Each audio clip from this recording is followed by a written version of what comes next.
Business Bites, powered by Sagicor.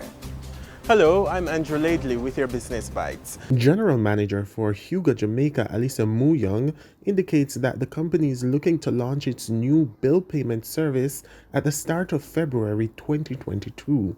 For the Latin American delivery service company, which entered the Jamaican market last year, this will become its fourth business line.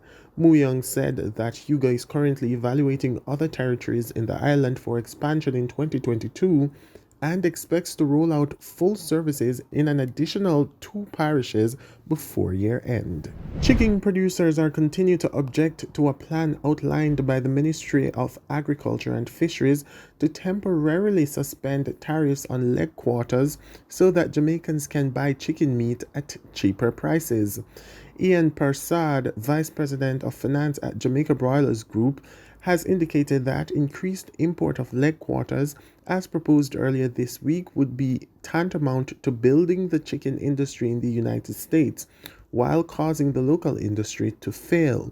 The proposal from the government this week came after Jamaica Broilers announced that there would be a 10% increase in the price of chicken meat effective month-end January due to rising costs.